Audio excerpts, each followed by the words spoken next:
오늘 하나님께서 우리에게 주시는 말씀은요, 에베소서 4장 13절부터 15절인데 제가 자막을 잘못 올렸습니다.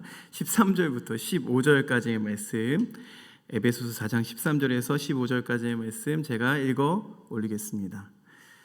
우리가 다 하나님의 아들을 믿는 것과 아는 일에 하나가 되어 온전한 사람을 이루어 그리스도의 장성한 분량이 충만한 데까지 이르리니, 이는 우리가 이제부터 어린아이가 되지 아니하여 사람의 속임수와 간사한 유혹에 빠져 온갖 교훈의 풍조에 밀려 요동하지 않게 하려 함이라. 오직 사랑 안에서 참된 것을 하여 범사에 그에게까지 자랄지라. 그는 머리니 곧 그리스도시라. 아멘. 오늘은 그 영적 성장 세 번째 시간입니다. 우리가 처음에 땅의 법칙, 그 다음에 뿌리는 법칙, 오늘은 이제 자라는 법칙을 이야기하면서 우리가 어떻게 해야 영적으로 자랄 수 있을까, 영적으로 성장할 수 있을까라는 이 문제를 우리가 계속 살펴보겠습니다. 많은 사람들이 몸은 자라 있지만 마음이 자라지 않는 경우들이 있어요. 참 문제죠. 요즘은 뭐 네버랜드 증후군이라고 해서 자라기를, 그러니까 내가 어른이 되기를, 마음이 자라기를 거부하는 세대도 있다고 합니다. 몸은 자라 있는데 마음이 어른스럽지 못한 거죠.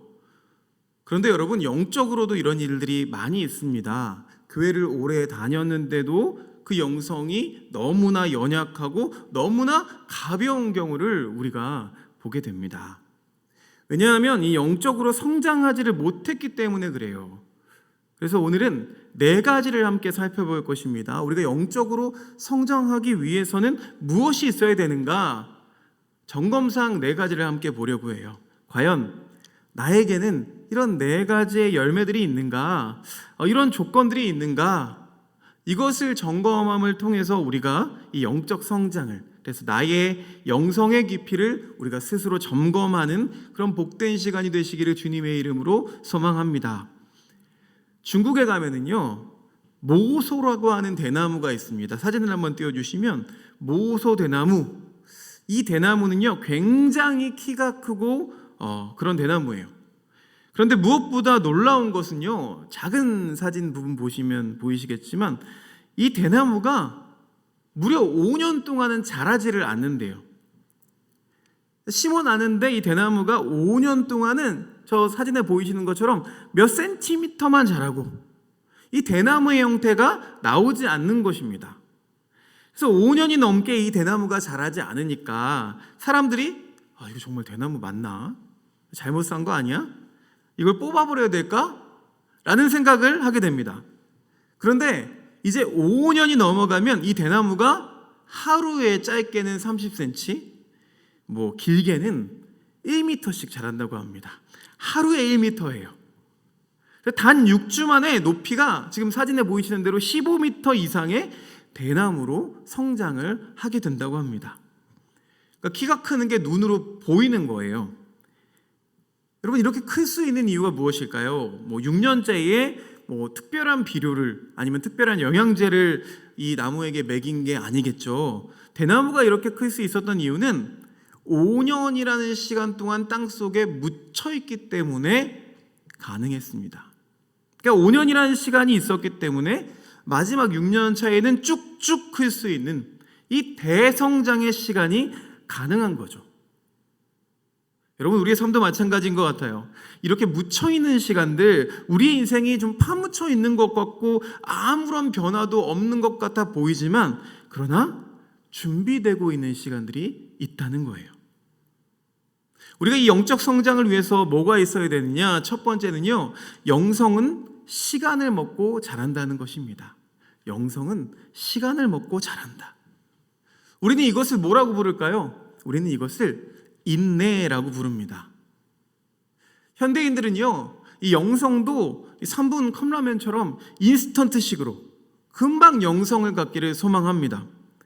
교회를 다니면 금방 하나님에 대해서 알게 되고, 내가 축복도 금방 얻게 되고, 내가 교회를 다니면 모든 것이 금방 변화되고 성장할 것이라고 그렇게 착각하고 있는 경우가 많아요. 그러나 여러분, 하나님이 만드신 자연에는 인스턴트라는 게 전혀 없습니다. 모든 자연에는 시간이 걸리고 그리고 인내하는 것이 필요해요.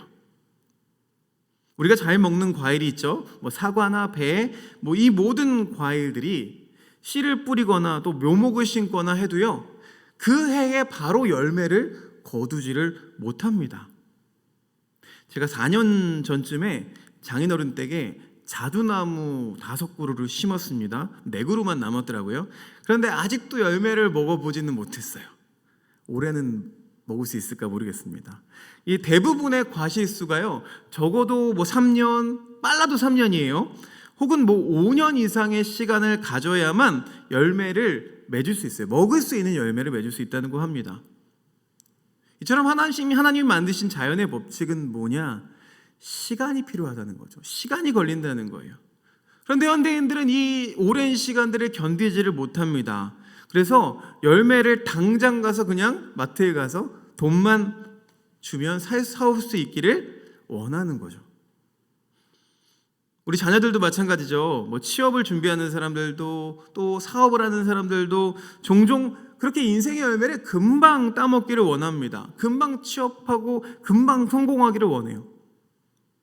그런데 하나님이 만드신 모든 자연의 법칙에는, 또 우리 인생의 법칙에는, 영성의 법칙에는 그런 인스턴트라는 게 존재하지를 않는다는 거예요. 여러분, 인내하시기를 바랍니다. 야고보서 1장 4절 말씀에 보면은요, 인내를 온전히 이루라. 이는 너희로 온전하고 구비하여 조금도 부족함이 없게 하려 함이라 라고 했습니다. 인내를 온전히 이루라 라고 하셨어요.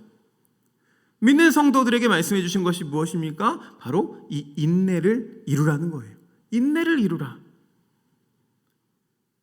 우리가 예수님을 믿으면서 가장 필요한 덕목이 바로 인내입니다.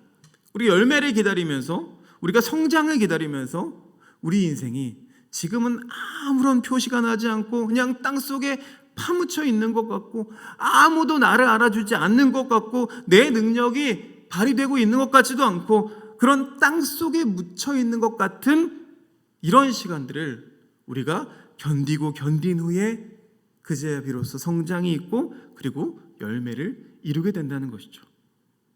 누가복음 8장 15절에 있는 말씀도 이와 비슷합니다. 동일합니다. 함께 읽어보겠습니다. 시작.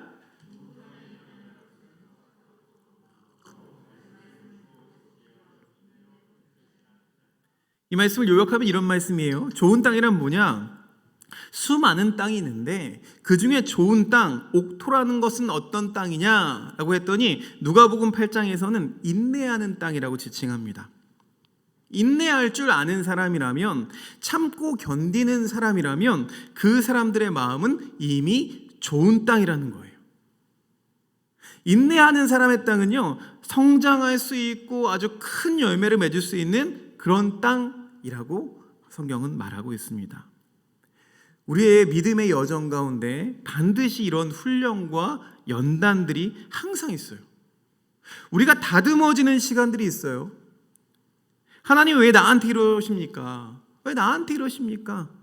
제가 지금은 이렇게 귀티가 나 보이지만 청년 시절 때만 해도요, 이런 말을 하나님 앞에 참 많이 뱉었던 것 같아요. 삶이 어렵고 허들을 하나 넘으면 자꾸 더 큰 허들이 나타나고, 하나님 왜 나를 버리십니까? 때로는 막 견딜 수가 없었어요. 왜 나한테 이러한 수모를 주시고 나한테 왜 이런 어려움을 주십니까? 그런데 사실 우리 인생에, 저뿐만 아니라 모두 우리 교우들의 인생에 이렇게 힘들고 괴로워하는 시간들이 있었어요. 왜 나한테만 이런 훈련이 있고, 왜 나한테만 이런 연단의 시간이 있고 어려움의 시간이 있을까? 라고 하면서 우리가 힘들고 괴로워했던 시간들이 있었습니다. 그게 어떤 시간이었다고요? 바로 인내의 시간이었다는 거예요. 그렇게 인내의 시간인 걸 알고 기다리는 사람들, 내가 참고 기다리겠습니다. 하나님의 열매의 시간을 내가 견디어 내겠습니다. 이 모소대나무가 5년 동안 묻혀 있었던 것처럼 나도 땅속에 묻혀 있고 티도 나지 않는 그러한 시간이지만 그럼에도 불구하고 내가 견디겠습니다 라고 하는 사람들에게는 반드시 열리는 열매가 있다는 거예요. 두 번째인데요, 그게 뭐냐? 바로 침묵과 순종입니다. 침묵과 순종. 우리가 예수님을 믿으면서 인내하는 사람들에게는요, 이 침묵과 순종이라는 현상들이 나타납니다. 근데 침묵과 순종, 이 두 단어가요, 사실 현대인들에게는 굉장히 힘들어요. 저 역시 마찬가지입니다. 특별히 이 시대를 살아가는 우리 한국 사람들이 굉장히 싫어하는 덕목이 바로 이 침묵과 순종입니다. 왜냐하면 이 순종이라는 말이 그동안 많이 왜곡돼 있었죠. 하나님 앞에 순종해야 되는데 마치 윗사람에게, 교회에서는 목사에게 무조건적으로 순종해야 하는 것처럼 우리가 강요를 받아왔어요. 자, 어른들에게 순종해라. 그러다 보니까 어느 순간 내 자아가 자라게 되면 이 순종이라는 말이 굉장히 불편한 말이 되어버렸죠. 침묵이라는 말도 마찬가지입니다. 이 침묵이라는 말, 우리가 민주화 시대를 거치면서 그동안 우리의 말을 하지 못했어요. 너무나 억눌려 있던 소리들이 많이 있다 보니까 우리가 이 침묵이라는 단어가 굉장히 불편하게 느껴져요. 나도 말하고 싶은데, 내 주장을 펼치고 싶은데 말하지 못했기 때문에, 그래서 이 침묵과 순종이라는 이 덕목이 사실은 우리 시대에, 특히 또 우리 기독교인들 가운데서도 없었으면 하는, 아니면 듣고 싶지 않은 그런 덕목들 중에 하나가 되어버렸습니다. 그럼에도 불구하고 인내하는 영성들에게는 어떤 현상들이 생기느냐? 바로 이 순종과 침묵이라고 하는 이 덕목들이 생겨납니다. 자, 이 모습을 예수님을 통해서 발견할 수 있어요. 빌립보서 2장 6절에서 8절 말씀 보면은요, 이런 말씀이 있습니다. 그는 근본 하나님의 본체시나 하나님과 동등됨을 취할 것으로 여기지 아니하시고 오히려 자기를 비워 종의 형체를 가지사 사람들과 같이 되셨고 사람의 모양으로 나타나서 자기를 낮추시고 죽기까지 복종하셨으니 곧 십자가에 죽으심이라. 그는 근본 하나님의 본체시나, 이게 누구 얘기예요? 예수님 얘기입니다. 사람의 모양으로 나타나서 자기를 낮추시고 죽기까지 무엇을 하셨다고요? 복종하셨다. 십자가에 죽으심이라. 예수님께서도 하나님의 아들이심에도 우리에게 보여주신 것이 무엇이냐? 복종이라는 거죠. 하나님 말씀에 복종하고 순종했다는 거예요. 어느 때까지? 죽기까지. 십자가에 죽기까지 그렇게 복종하셨다는 거죠. 우리가 부활절을 맞게 되면 많은 사람들이 이 부활이라고 하는, 그러니까 죽음조차도 우리를 막을 수 없고 어둠조차도 막을 수 없는 그 영광의 순간, 이 부활이라는 것에 대해서 우리가 초점을 맞춥니다. 그런데 우리가 잃고 있는 것이 무엇이냐면, 이 부활이라는 순간이 예수님이 그냥 십자가에 달리시자마자 그 다음날 부활하시거나, 아니면 죽자마자 바로 그 다음 순간에 살아나셔서 내가 살아났다, 자기를 드러내신 게 아니라는 거죠. 금요일날 예수님이 돌아가십니다. 이날을 성금요일이라고 부르죠. 굿 프라이데이라고 부릅니다. 금요일에 돌아가셨어요. 그 다음 토요일, 그 다음 찾아온 토요일을 뭐라고 부르느냐? 성토요일, 침묵의 성토요일이라고 부릅니다. 예수님께서는 금요일날 돌아가시고 토요일이라는 시간 동안 무덤 속에서 침묵하십니다. 아무 일도 없고 아무 말도 없이 그냥 무덤 속에 계시는 시간을 보내셨다는 거예요. 그래서 우리 교회 전통에서도 이 토요일 날은요, 우리가 침묵으로 보냅니다. 예배가 있거나 하지 않아요. 그날은 그냥 조용하게 침묵의 시간들을 드려요. 그리고 그 다음 주일날, 바로 부활절에 예수님께서 부활하시면서 그 영광을 드러내셨어요. 여러분, 예수님께서도 이렇게 복종하시고 또 침묵을 하셨는데, 우리 예수님을 믿는 사람들이 이 두 가지 덕목이 없는 경우가 너무나 많아요. 사람들이 우리의 믿음이 성숙하지를 않으니까, 성장하지를 않으니까 드러내는 것이 뭐냐? 그래서 말이 많아집니다. 자기의 주장이 너무나 많아요. 자기의 주장을 펼치고 내 말을 들어주지 않으면, 내 주장을 듣지 않으면 이 마음에 만족함도 없고 불만이 많고 불평이 많은 사람들이 얼마나 많은지를 모릅니다. 순종하지를 못해요. 하나님 말씀에 순종하지 않고 끝까지 자신이 주인이 되려고 합니다. 내 말을 들어줘야지. 그러면서 자신은 절대로 복종하지 않으려고 해요. 교회 안에도 리더십이라는 게 있죠. 모든 사람들이 다 뭐 부장이 되든지 목동이 되든지 그런 장이 되어서 뭐 끌고 갈 수 있습니다. 그런 리더십에는 우리가 관심이 많지만 우리가 팔로우십, 그러니까 따라가는 정신에 대해서는 무지한 경우가 참 많이 있어요. 사람을 끌고 가기 위해서 필요한 게 무엇입니까? 내가 먼저 순종하는, 따라가는 팔로우십이 먼저 있어야 되는 거예요. 모든 사람들이 목소리를 높여요. 그런 곳에는 팔로우십도 또 리더십도 있을 수가 없습니다. 시편 64편 3절에서 4절 말씀 보니까요, 이런 말씀이 나옵니다. 3절 4절 함께 읽어볼까요? 시작.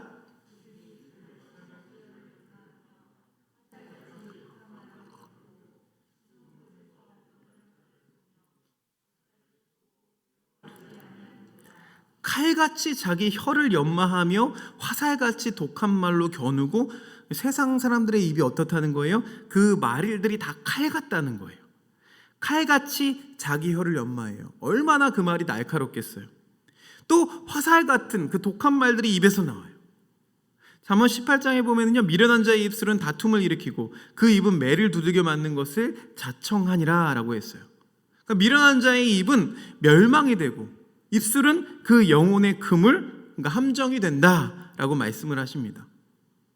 침묵할 줄 모르고 순종할 줄 모르는 입술은 결국 스스로를 죽이는, 스스로의 멸망을 부르는 함정밖에는 되지 않는다는 거죠.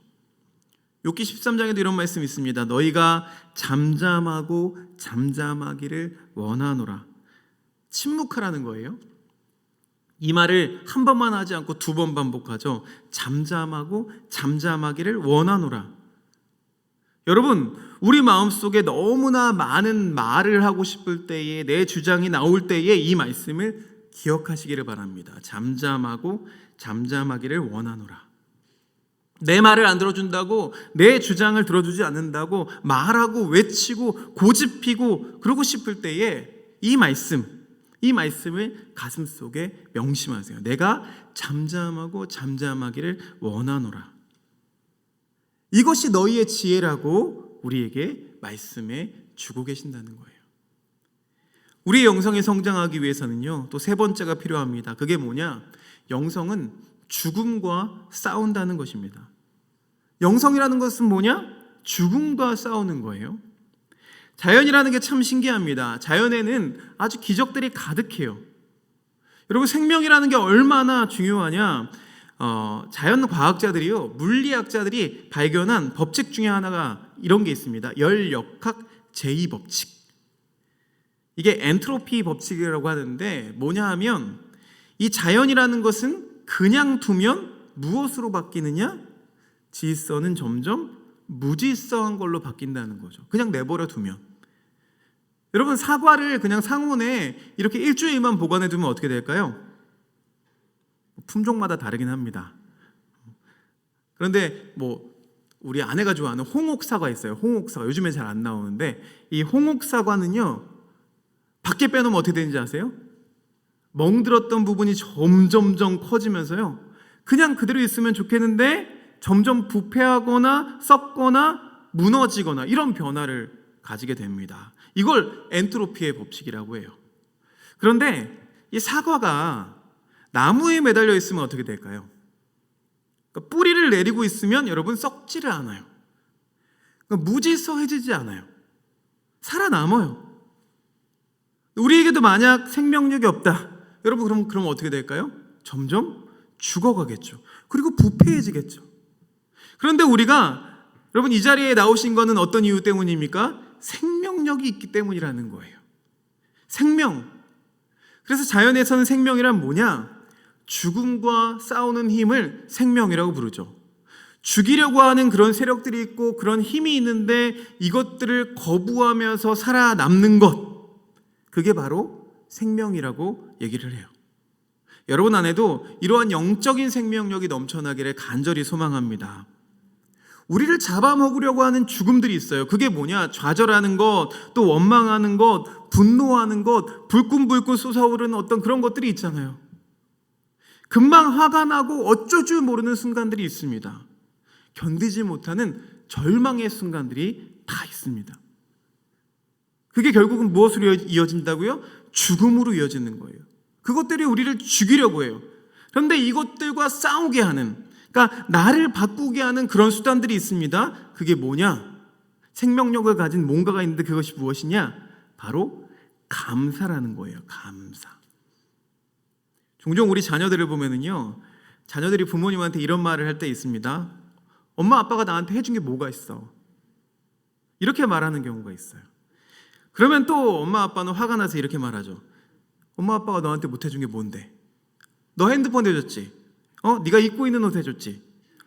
밥 지어주지? 잠도 자게 해줬지? 네가 언제 집에 숙박비라도 한번 내봤어? 이런 얘기 하시죠. 그렇게 역정을 내십니다. 우리가 그런 말을 왜 하게 될까요? 왜 이런 불평을 하게 될까요? 내가 받은, 베풀어 주신 은혜를 모를 때에 이런 말들이 오고 가는 거예요. 자녀들은 부모가 주신 은혜를 알면 감사가 나오게 됩니다. 부모들은 자녀들이 존재하는 것, 태어났을 땐 존재하는 것만으로도 예뻤잖아요. 그 은혜를 다시 깨닫게 될 때 감사가 나오게 되는 거죠. 우리의 삶이 왜 점점 좀먹고 힘들어지고 우리의 마음 가운데 왜 절망이, 불평이, 그리고 죽음이라는 것이 점점 우리의 마음을 채워가느냐? 바로 우리 마음속에 은혜가, 우리 마음속에 감사가 없어졌기 때문이라는 거예요. 그렇다면 여러분, 이것을 바꾸기 위해서 우리는 무엇을 해야 합니까? 감사를 말해야 돼요. 우리가 말로 표현해야 되는 이유가 있습니다. 그게 뭐냐? 말로 할 때마다 우리의 마음에 칠을 하는 거예요. 우리 마음속에 그냥 온갖 오물들이 가득한데 감사라는 것으로 덮어버리는 거죠. 하나님 감사합니다. 아버지 어머니 감사합니다. 우리 자녀들아 너무 고맙다. 하나님 오늘도 나한테 좋은 하루를 주신 것을 감사합니다. 직장에 나갈 수 있으니 너무 감사합니다. 나한테 적지만 내가 받을 수 있는 이 월급이 있으니 너무나 감사합니다. 이렇게 감사로 채워나갈 때에 우리의 삶이 변화되고 우리 마음이 변화되는 줄로 믿습니다. 이게 바로 영성이에요. 영성이란 이렇게 우리의 마음을 바꿔가는 거예요. 감사로서 우리의 마음을 새로운 색깔로 페인트 칠을 하는 거죠. 예수님께서도 성경에서 이런 것에 대해서 강조를 많이 하셨습니다. 우리가 잘 알고 있는 말씀인데요. 빌립보서 4장 6절 말씀, 제가 너무나 사랑하는 말씀인데요. 한번 읽어볼까요? 시작. 아무것도 염려하지 말고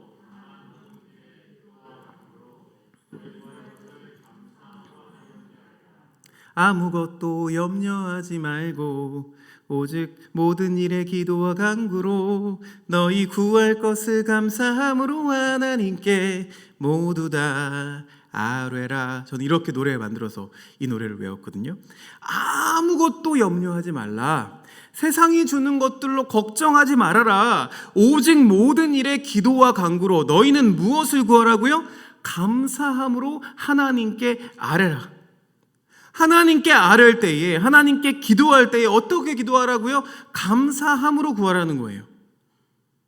하나님, 내가 없습니다. 나 돈도 없고요, 머리도 없고 학교도 없고 뭐도 없고, 그렇게 기도하는 게 아니라 여러분 뭐라고 기도하라고요? 감사함으로. 하나님, 우리 교회를 세워주심에 감사합니다. 우리 교회에 몸된 교우들을 내 지체로 주신 것에 감사합니다. 하나님, 나에게 자녀들을 주신 것도 감사합니다. 이렇게 감사로 채우라, 그렇게 아뢰라 라고 말씀하셨습니다. 데살로니가전서 5장 18절도 아주 유명한 말씀이죠. 범사에 감사하라. 이것이 그리스도 예수 안에서 너희를 향하신 하나님의 뜻이니라. 뭐가 하나님의 뜻이라고요? 감사가. 우리에게 원하신 하나님의 뜻이 무엇일까요? 우리는 하나님의 뜻이 이걸까? 뭐 저걸까? 이렇게 생각을 해요. 그런데 성경은 뭐라고 말해요? 하나님의 뜻은 감사다. 범사에 감사하라는 거예요. 내가 몸이 건강할 때는 감사하고 또 아플 때는 분노하고 이런 게 아니라요, 범사에 이런 때도 감사하고 또 이것도 감사하고 이 모든 게 다 뭐라고요? 다 하나님의 뜻임을 알고 감사하라는 거죠. 우리는 하나님의 뜻을 물어요. 그런데 정작 하나님의 뜻이 바로 감사라는 것을 잊어버리고 살아가는 경우가 많이 있습니다. 에베소서 5장 4절 말씀에 보면요, 이런 말씀이 있어요. 누추함과 어리석은 말이나 희롱의 말이 마땅치 아니하니 오히려 감사하는 말을 하라. 우리가 말을 할 때도 사람들을 원망하는 말, 비판하는 말, 남을 죽이는 말, 이런 말을 하지 말라는 거예요. 누추함, 비관하는 말, 그리고 희롱하는 말, 남을 비판하고 희롱하고 우습게 알고 이런 말하는 것은 마땅치 않다는 거예요. 그리고 뭐를 하라고요? 마음을 돌이켜서 감사하는 말을 하라. 이 말씀대로 감사하시는 여러분 되시기를 소망합니다. 이렇게 감사하는 말이 우리 입에서 나올 때 그 순간부터 우리의 영성이 자라나게 된다는 거죠. 마지막입니다. 마지막 네 번째는 우리의 영성은 공동체적이라는 거예요. 서두에 제가 모소대나무에 대한 이야기를 말씀드렸습니다. 5년 동안 땅속에 묻혀 있었어요. 그런데 5년 동안 묻혀만 있고 뿌리만 내린 것, 이걸로 멈춘 게 아니었다는 거죠. 여러분, 대나무가 5년 동안 한 게 그럼 뭐냐? 여러분이 대나무 숲에 가보시면 아시겠지만 대나무는요, 여러분, 네트워크입니다. 네트워크. 그러니까 모든 대나무가 서로 연결되어 있어요. 그래서 그 뿌리를 보면 얼마나 복잡한지 몰라요. 대나무 하나를 뽑으려고 하면 줄줄이 옆에 있는 대나무 뿌리가 다 같이 올라옵니다. 굉장히 복잡해요. 그러니까 믿음이라는 건, 여러분, 우리의 믿음의 성장이라는 것은 혼자 자라는 것, 그것을 믿음의 성장이라고 하지 않습니다. 나무 한 그루 한 그루가 참 귀하죠. 그런 나무 한 그루만 있으면 그냥 한 그루에 불과해요. 그런데 우리는 숲을 이루어야 돼요. 그 나무들이 모여서 그 안에는 잡초들도 있고 여러 꽃들도 있고, 이런 모든 것들이 모이면 뭐가 되나요? 숲이 되는 거죠. 숲을 이루는 것, 그것이 바로 하나님의 뜻인 줄로 믿습니다. 그 숲이 아름다운 거예요. 여러분, 우리 교회도 마찬가지죠. 우리 교회도 한 사람만 잘한다고 되나요? 그렇지 않습니다. 종종 어떤 분들은 이런 질문들을 해요. 우리가 인터넷 보면은 막 좋은 설교도 너무 많고 예배 드리는 실황들도 많이 있고, 그래서 그냥 좀 TV로 보면서 놀러 갈 때는 좀 놀러 가고 캠핑 갈 때는 캠핑 가고 핸드폰으로 이렇게 예배 드리면 안 되나? 이렇게 생각하시는 분들이 있을지도 모르겠어요. 될까요? 안 될까요? 안 된다라고 말하면 좋겠는데, 믿음이 없어서, 믿음이 연약해서 그럴 수도 있는 거니까 정죄할 수는 없습니다. 그래서 성경 말씀은 뭐라고 하느냐? 혼자는 안 된다는 거예요. 혼자는 안 된다. 항상 공동체로서 살아가야 된다는 거죠. 우리가 하나님을 고백할 때도 교리적으로 어떤 하나님이라고 말합니까? 삼위일체의 하나님, 성부, 성자, 성령, 이 세 위가 한 하나님이라고 우리가 고백을 합니다. 그런데 중요한 것은 이 표현들이 뭐냐? 우리가 믿는 하나님이 그래서 일신론도 아니고 다신론도 아니라는 거예요. 삼위의 하나님께서 한 하나님으로 모두가 같이 연합하는 그런 관계성을 우리에게 설명해 주시기 위한 것입니다. 이게 교회의 모습이죠. 이 교회 안에서도 여러분, 다양한 사람들이 하나로 뭉쳐서 하나가 되는 모습을 우리 삼위일체 하나님이 먼저 보여주셨다는 거예요. 그래서 하나님께서도 온 우주를 만드시고 또 뭘 만드셨어요? 사람을 하나만 만들지 않으시고 부부를 만드셨죠. 혼자 사는 게 마땅치 않으니까 같이 살아라. 그러면 또 자녀를 주시죠. 자녀를 주셔서 가정을 이루게 하셨어요. 아브라함 혼자 하나님을 알게 하는 게 아니라 어떻게 하셨습니까? 이스라엘을 민족이 되도록 만들어 주셨죠. 예수님께서도 오셔서 하나님 나라의 복음을 전하실 때에 혼자 복음을 전하신 게 아니었죠. 12명의 제자들을 뽑으셨어요. 파송을 보낼 때도 혼자 보내시지 않으셨어요. 가서 너 혼자 전도해라, 그렇게 하지 않으셨어요. 2명 짝을 지어서 보내주시면서 그룹을 만들어 주셨어요. 예수님이 승천하신 후에 이 땅에 남기신 게 뭐였습니까? 교회라고 하는 것을 남겨두셨죠. 하나님은 우리가 한 그루 나무, 그냥 꽃 한 그루, 그냥 관상용으로만 존재하라고 우리를 만드신 적이 없습니다. 큰 숲을 이루고 아주 아름다운 정원을 만들도록, 이 모소대나무 혼자 자라는 것을 그 대나무라고 말하지 않아요. 더불어 숲을 이루는 것들, 큰 대나무 숲을 이루는 것, 그게 아름다운 거죠. 여러분, 우리 교회가 이루어야 되는 것도 무엇입니까? 영적 성장은요, 나 혼자 이루는 게 아니에요. 다 같이 성장을 이루어야 돼요. 여러분, 우리 교회 가운데, 우리 공동체 가운데 아픈 이들이 있으면 얼마나 여러분 그게 마음 아픈 일입니까? 경제적으로나 육신적으로나 힘든 성도들이 있을 때에 우리가 얼마나 마음이 힘들고 어렵습니까? 그게 바로 우리가 공동체이기 때문에 벌어지는 일들입니다. 빌립보서 2장 말씀 보니까요, 예수님께서 이런 말씀을 우리에게 주셨습니다. 이 말씀 같이 읽어봤으면 좋겠어요. 시작. 마음을 같이하여 아무 일을 하든지 다툼이나 허영으로 하지 말고 오직 겸손한 마음으로 각각 자기보다 남을 낮게 여기고 각각 자기 일을 돌아볼 뿐더러 또한 각각 다른 사람들의 일을 돌보아 나의 기쁨을 충만하게 하라. 아멘입니다. 하나님의 마음이 기쁘게 되는 것은 어떠한 때냐? 그러니까 마음을 같이 하고 같은 사랑을 가지고 혼자 하는 게 아니라는 거죠. 같은 마음으로 그리고 뜻을 합하여서 한 마음으로 서로가 모여 있을 때에, 숲을 이룰 때에, 아름다운 정원을 이루었을 때에 바로 그것이 기쁨을 이루는 것인 줄로 믿습니다. 이게 바로 영적 성장, 하나님이 원하시는 영적 성장입니다. 우리가 가장 잊어버리지 말아야 될 것이 우리가 공동체라는 거예요. 그래서 기도하실 때마다 우리 공동체를 위해서 기도해야 돼요. 우리 교회 학교를 위해서도, 내 자녀만을 위해서 기도하는 것이 아니라 우리 교회 학교를 위해서도 기도해 주셔야 돼요.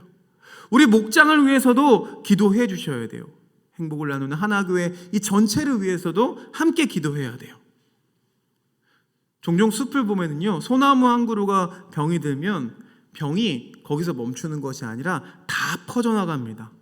그러니까 뿌리에 병이 생기면은 눈에 보이진 않지만 한번 이 병이 생기게 되면 다른 나무들에게도 다 번지는 현상들을 우리가 보게 돼요. 한 사람이 아프면 모두 다 아프게 됩니다. 오늘 말씀처럼 우리 믿음 생활에 있어서 인내하고 또 침묵과 순종의 열매를 맺고 그리고 감사함으로 죽음과 싸우고 우리가 아름다운 공동체를 함께 이뤄가는 저와 우리 교우들이 되시기를 주님의 이름으로 축복합니다. 기도하겠습니다. 하나님 감사합니다.